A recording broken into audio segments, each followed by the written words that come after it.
The Brave Little Toaster by Cory Doctorow. One day, Mr. Toussaint came home and found an extra 300 euros worth of groceries on his doorstep. So he called up Miss Rousseau, the grocer, and said, "Why have you sent me all this food? My fridge is already full of delicious things. I don't need this stuff, and besides, I can't pay for it." But Miss Rousseau told him that he had ordered the food. His refrigerator had sent in the list, and she had the signed order to prove it. Furious, Mr. Toussaint confronted his refrigerator. It was mysteriously empty, even though it had been full that morning. Or rather, it was almost empty. There was a single pouch of energy drink sitting on a shelf in the back. He had gotten it from an enthusiastically smiling young woman on that metro platform the day before. She had been giving them to everyone. "Why did you throw away all of my food?" he demanded. The refrigerator hummed smugly at him. "It was spoiled," it said. But the food hadn't been spoiled. Mr. Toussaint pored over his refrigerator's diagnostics and log files, and soon enough, he had the answer. It was the energy beverage, of course. "Row, row, row your boat," it sang, "gently down the stream. Merrily, merrily, merrily, merrily, I'm off gassing ether ale." Mr. Toussaint sniffed the pouch suspiciously. "No, you're not," he said. The label said that the drink was called Looney Goonie, and it promised 1 trillion times more powerful than an espresso. 111.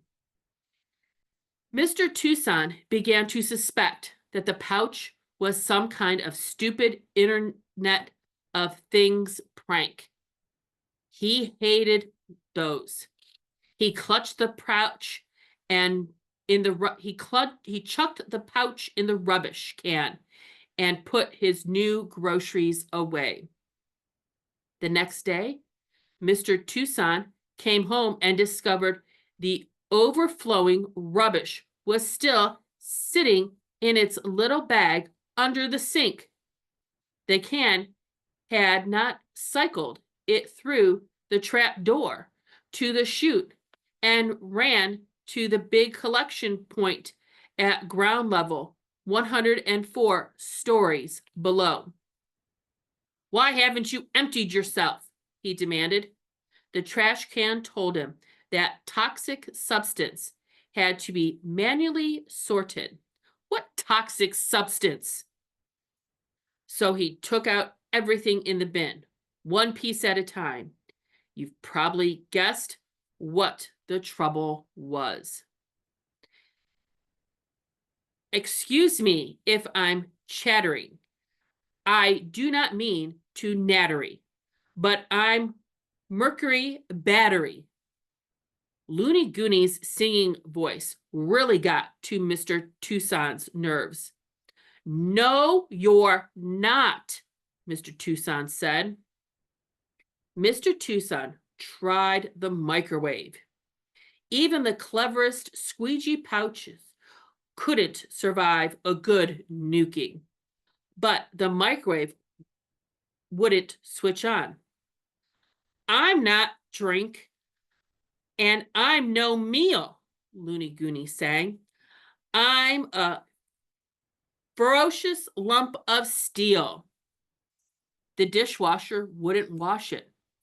"I don't mean to annoy or chafe, but I'm simply not dishwasher safe." The toilet wouldn't flush.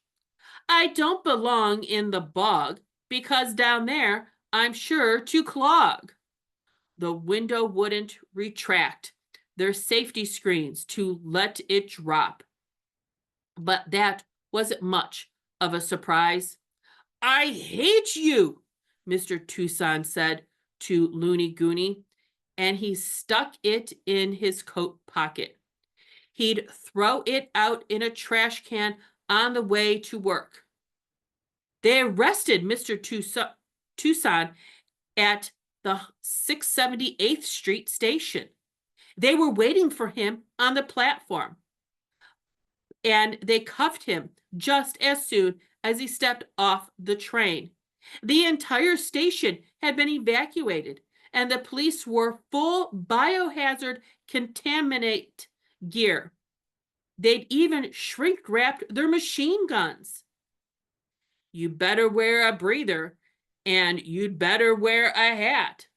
I'm a vial of terrible, deadly hazmat, Looney Gooney sang. When they released Mr. Tucson the next day, they made him take Looney Gooney home with him. There were lots more people with Looney Goonies to process.